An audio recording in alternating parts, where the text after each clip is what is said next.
US weekly റൗണ്ടപ്പിൽ ഇനി ആരോഗ്യ സംബന്ധമായ വിവരങ്ങൾ ഉൾക്കൊള്ളിച്ചുകൊണ്ട് ലൈഫ് ആൻഡ് ഹെൽത്തുമായി റോസ് വടകര.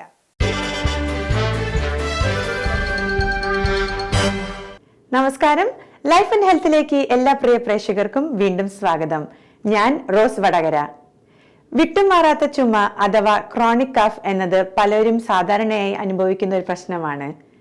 ഈ കോവിഡ് കാലത്ത് വിട്ടുമാറാത്ത ചുമ എന്നത് ഏറെ അസഹനീയമായ ഒന്നുകൂടിയാണ്. അതുകൊണ്ട് തന്നെ ഈ വിഷയമാണ് ഇന്നത്തെ ലൈഫ് ആൻഡ് ഹെൽത്തിൽ ചർച്ച ചെയ്യുന്നത്. ഇത് സംബന്ധിച്ച വിവരങ്ങൾ നൽകുവാനായി നമ്മോടൊപ്പം ചേരുന്നു doctor Aneesh Samuel.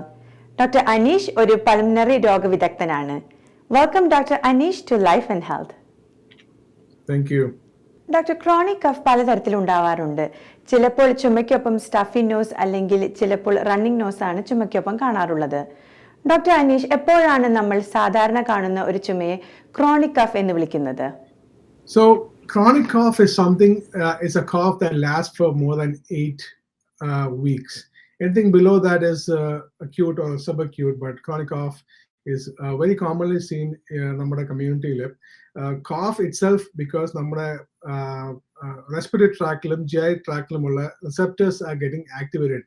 Those could be because of cold weather, because of acidity, because of pressure changes. ഈ വ്യതിയാനങ്ങൾ ഉണ്ടാകുമ്പോൾ you start having cough, and in some people these receptors are hyperactive, and so you see more cough in them than the regular people. There are many reasons for that which trigger these cough sensation. Doctor Aneesh, പലതരത്തിലുള്ള ചുമ നമ്മൾ കേട്ടിട്ടുണ്ട്. സ്മോക്കേഴ്സിന്റെ ചുമ പോലെയല്ല ഒരു അലർജിയുള്ള ആൾ ചുമയ്ക്കുമ്പോൾ ചില വ്യത്യാസങ്ങൾ നമ്മൾ അനുഭവപ്പെടാറില്ലേ? അപ്പോൾ അത് ഇവയിലുള്ള ഇറ്റിയോളജിയുടെ വ്യത്യാസം കൊണ്ടാണോ ഇത്തരത്തിലുള്ള വ്യത്യാസം കാണുന്നത്? അതുപോലെ തന്നെ മറ്റെന്തൊക്കെയാണ് ഈ ക്രോണിക് കഫ് വരാനുള്ള കാരണങ്ങൾ? ക്രോണിക് കോഫിന്റെ പ്രധാന മെയിനായിട്ടുള്ള മെയിൻ 3 റീസൺസ്. ഒന്ന്, നമ്മൾ കണ്ടുവരുന്നത് പോസ്റ്റ് നേസൽ ഡ്രിപ്പ് അഥവാ അപ്പർ എയർവേ കോഫ് സിൻഡ്രോം. അതാണ് മോസ്റ്റ് കോമൺ റീസൺ. നമ്മൾ പ്രത്യേകിച്ച് നമ്മുടെ നാട്ടിൽ നമ്മൾ വളരെ അവോയ്ഡ് ചെയ്യുന്ന ഒരു കാര്യം, നമ്മൾ ശ്രദ്ധിക്കാത്ത കാര്യമാണ്. പിന്നെ അൺഡയഗ്നോസ്ഡ് ആസ്മ, പിന്നെ ആസിഡ് റിഫ്ലക്സ് അഥവാ GERD, ഗ്യാസ്ട്രോഇസോഫേജിയൽ റിഫ്ലക്സ് ഡിസീസ്. പിന്നെ ഓഫ് കോഴ്സ് COPD സ്മോക്കേഴ്സിനൊക്കെ ക്രോണിക് കോഫ് ഉണ്ടാവും. അവർക്ക് ബിക്കോസ് ഓഫ് അവരുടെ സ്മോക്കിംഗ് കാരണം അവരുടെ എയർവേ ഇറിറ്റേഷൻ, പിന്നെ ഓഫ് കോഴ്സ് ജോബ് എക്സ്പോഷേഴ്സ്, ജോലി സംബന്ധമായ സ്ഥലത്തുള്ള എക്സ്പോഷേഴ്സ്, പൊടി, പുക ഇവയെല്ലാം എക്സ്പോസ് ആകുമ്പോൾ ഉണ്ടാകുന്ന പല കോഫ് ഉണ്ട്. മോസ്റ്റ് ഇമ്പോർട്ടൻറ്റ് ഈസ് ഇവരുടെ എല്ലാം ഒരു ഹിസ്റ്ററി എടുക്കുമ്പോൾ നമുക്കൊരു ഐഡിയ കിട്ടും ഈ കോഫ് എവിടുന്നാണ് വരുന്നത്. ഡോക്ടർ, തുടക്കം സൂചിപ്പിച്ചതുപോലെ ചില ആളുകൾ പറഞ്ഞു കേട്ടിട്ടുണ്ട് തലയിൽ ഒരു പില്ല വെക്കാണ്ട് അവർക്ക് കിടന്നുറങ്ങുവാൻ വളരെ ബുദ്ധിമുട്ടാണെന്ന്. പോസ്റ്റ് നേസൽ ഡ്രിപ്പ് കാരണം ചുമ കണ്ടിന്യൂസ് ആയി അവരെ ബോദർ ചെയ്യുകയാണ്. എന്തുകൊണ്ടാണ് ഇത് സംഭവിക്കുന്നത്? അതുപോലെ തന്നെ ഈ ക്രോണിക് കോഫിൽ വരാനുള്ള റിസ്ക് ഫാക്ടേഴ്സ് എന്തൊക്കെയാണ് ഡോക്ടർ? ഒന്ന്, അലർജീസ്.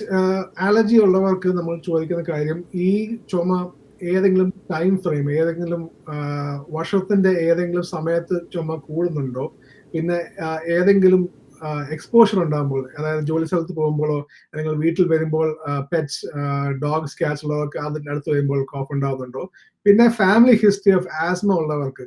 പലർക്കും ആസ്മ ഹിസ്റ്ററി ഉണ്ട് ഫാമിലിയിൽ, പക്ഷെ നമുക്ക് ആസ്മ ഡയഗ്നോസിസ് ഇല്ല, പക്ഷെ ഇങ്ങനെ ചുമ ഉണ്ടാകുന്നുണ്ട്. പിന്നെ വെതർ റെസ്പോൺസ്, പിന്നെ ഓഫ് കോഴ്സ് സ്മോക്കിംഗ് ഉള്ളവർക്ക് ആ സ്മോക്കിംഗ് ഹിസ്റ്ററി ഉണ്ടോ, ഇവിടെ എല്ലാം. പിന്നെ ഭക്ഷണ സംബന്ധമായ കാര്യങ്ങൾ, പിന്നെ ചിലർക്ക് വളരെ അപൂർവമായി ചില മരുന്നുകൾ കഴിക്കുന്നവർക്ക്, ചില ബ്ലഡ് പ്രഷർ മരുന്ന് കഴിക്കുന്നവർക്ക് ക്രോണിക് കോഫ് ഉണ്ടാവും. അപ്പൊ ഇതെല്ലാം ഒരു ഡീറ്റെയിൽ ഹിസ്റ്ററി എടുക്കുമ്പോൾ നമുക്ക് അറിയാൻ പറ്റും ഇതിൽ ഏതാണ് പെടുന്നത്. പിന്നെ പ്രത്യേകിച്ച് നമ്മൾ രോഗിയോട് ചോദിക്കുന്ന കാര്യമാണ്, ചുമ വരുമ്പോൾ ഒന്ന് ചൂണ്ടിക്കാണിക്കാൻ പറ്റുമോ, എവിടെയാണ് നിങ്ങൾക്ക് ചുമ തോന്നുന്നത്, അതായത് ചുമ വരുന്നത് ഇവിടെയാണോ അതോ ഇവിടുന്നാണോ? അതിൽ നിന്ന് നമുക്ക് മനസ്സിലാവും ഒരു what type of cough do they have, or is this chronic cough because of asthma, or because of acid reflux, or because of postnasal drip? Doctor Aneesh, എൻ്റെ അടുത്ത ചോദ്യം കുട്ടികളിൽ ഉണ്ടാകുന്ന ചുമയെ കുറിച്ചാണ്. 1-2 മാസങ്ങൾക്ക് ശേഷം കുട്ടിയിൽ തുടർച്ചയായി ചുമ കാണുമ്പോൾ അത് ഒരു അലർജി ചുമയാണോ അതോ മറ്റെന്തെങ്കിലും കാരണത്താലുള്ള ചുമയാണോ എന്ന് ഡോക്ടർ എങ്ങനെയാണ് ഡയഗ്നോസ് ചെയ്ത് മനസ്സിലാക്കുന്നത്? കുട്ടികളിൽ കൂടുതലും യു ക്യാൻ സീ ഈ പറഞ്ഞ പോലെ അലർജീസ് കാണും. അവരുടെ ഒന്നെങ്കിൽ അവരുടെ എക്സ്പോഷർ അല്ലെങ്കിൽ അവരുടെ ചില ക്ലോത്ത്സ് അല്ലെങ്കിൽ അങ്ങനെ ഉള്ള എന്തെങ്കിലും സ്ഥിരം എക്സ്പോഷർ ഉള്ളവർക്ക് ഇങ്ങനെ ഉണ്ടാവും. പിന്നെ ഈ പറഞ്ഞ പോലെ അവർക്ക് ക്രോണിക് കൺജഷൻ അല്ലെങ്കിൽ സൈനസൈറ്റിസ് ഉണ്ടാവും. പിന്നെ ലാക്ക് ഓഫ് മോയ്സ്ചർ. നമ്മളിപ്പോൾ വിന്റർ ആകുമ്പോഴത്തേക്കും കുട്ടികൾ അവരുടെ നഴ്സറി അല്ലെങ്കിൽ അവരുടെ മുറികൾ നമ്മൾ ഒരു ഹ്യൂമിഡിഫയർ വെക്കണം. കാരണം യൂഷ്വലി എയർ ഡ്രൈ ആകുമ്പോൾ നമ്മുടെ എയർവേസ് ബിക്കം വെരി ഡ്രൈ. ആ ഡ്രൈനെസ് കാരണം കുട്ടികൾ പ്രത്യേകിച്ച് ഇപ്പോൾ രാത്രി കാലങ്ങളിൽ നല്ലോണം ചുമക്കുന്നത് ബിക്കോസ് ഇതുകൊണ്ട് മാത്രമാണ്. എന്റെ കുട്ടികൾ തന്നെ അവർ രണ്ടുപേരും രാത്രി ആകുമ്പോൾ ചുമ ഉണ്ടാവും. ഇപ്പോൾ ഹ്യൂമിഡിഫയർ വാങ്ങി വെച്ചു. ഹ്യൂമിഡിഫയർ രാത്രി കിടക്കുമ്പോൾ വെക്കും. ഒരു 12 hours വെക്കുമ്പോഴത്തേക്കും അവരുടെ ചുമ കംപ്ലീറ്റ് ആയി റിസോൾവ് ആവുന്നു. Because it's just because of the dryness. നമ്മുടെ വീട്ടിലെല്ലാം ഈ റേഡിയൻ ഹീറ്റ് അല്ലെങ്കിൽ ഈ എയർ കണ്ടീഷണർ വിത്ത് നല്ല ഹോട്ട് എയർ ബ്ലോ ചെയ്യുമ്പോൾ റൂം വല്ലാണ്ട് ഡ്രൈ ആവും. ഡോക്ടർ അനീഷ്, ചുമ തുടങ്ങുമ്പോൾ തന്നെ ചുമ ചികിത്സിച്ചാൽ അത് ഫ്ലൂ ആയോ അല്ലെങ്കിൽ ന്യൂമോണിയ ആയോ മാറില്ലെന്ന് പറഞ്ഞു കേട്ടിട്ടുണ്ട്. എന്നാൽ ചുമ നീണ്ടു നിന്നാൽ ചുമ വഷളാവാനുള്ള സാധ്യതയെ ഉണ്ടാകാറുള്ളൂ. എങ്ങനെയാണ് ക്രോണിക് കോഫ് ട്രീറ്റ് ചെയ്യുന്നത് doctor? Basically treating the underlying cause. ഇപ്പം നമ്മൾ പറഞ്ഞ പോലെ അപ്പർ എയർവേ കോഫ് അല്ലെങ്കിൽ പോസ്റ്റ് നേസൽ ഡ്രിപ്പ് ആണെങ്കിൽ ഫ്ലോനേസ് അങ്ങനത്തെ സ്റ്റിറോയിഡ് ബേസ്ഡ് നേസൽ സ്പ്രേസ് ഉണ്ട്, അത് ട്രീറ്റ് ചെയ്യാം. പിന്നെ അലർജീസ് ആണെങ്കിൽ നമുക്ക് ആ ഒരു കോസ് കണ്ടുപിടിക്കാൻ പറ്റുമെങ്കിൽ അല്ലെങ്കിൽ we can do allergy testing ചെയ്യാം. ആ ബ്ലഡ് ടെസ്റ്റ് ചെയ്യുമ്പോൾ നമുക്ക് അറിയാൻ പറ്റും what are the causes of your allergy. ഈ പ്രത്യേകിച്ച് they check for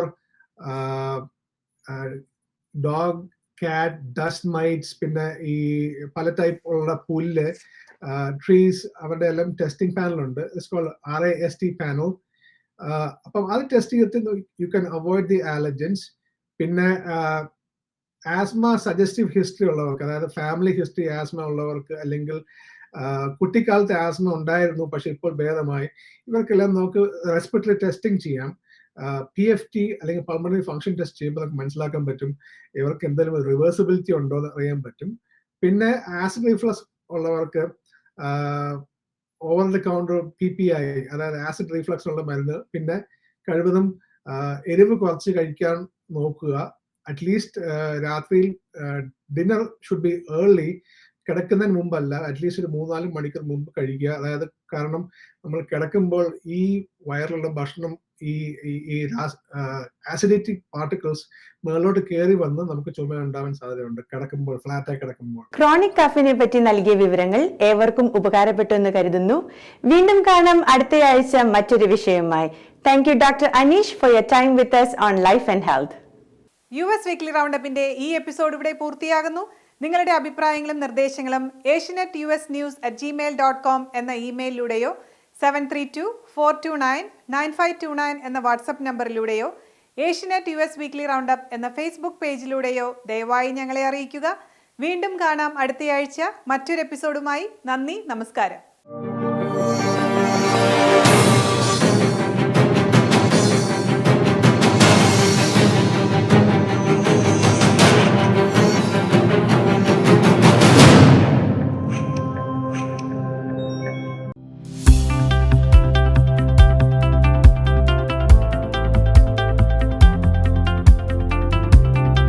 Hello, my name is Jeremy Carden, here with Citywide Mortgage, servicing Illinois and now Florida.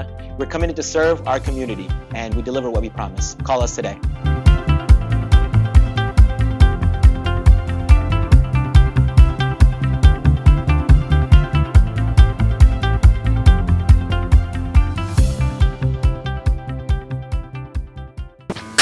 Namaskaram. Attorney Steve Griffiths here. Greetings to the Malayali community and blessings during these challenging times. We understand the unique character of the Kerala community, and we are here to serve your legal needs for all injuries, accident, and wrongful death cases. Call us when you need help. All consultations are confidential. Namaste.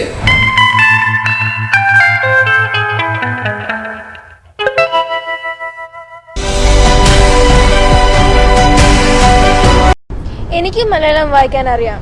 ഞാനും വായിക്കും യുവജനങ്ങളുടെ പ്രിയപ്പെട്ട website www.keralatimes.com. അറിയാൻ ആഗ്രഹിച്ച വാർത്തകൾ നാട്ടിൽ നിന്നും അമേരിക്കയിൽ നിന്നും. Yes, keralatimes.com.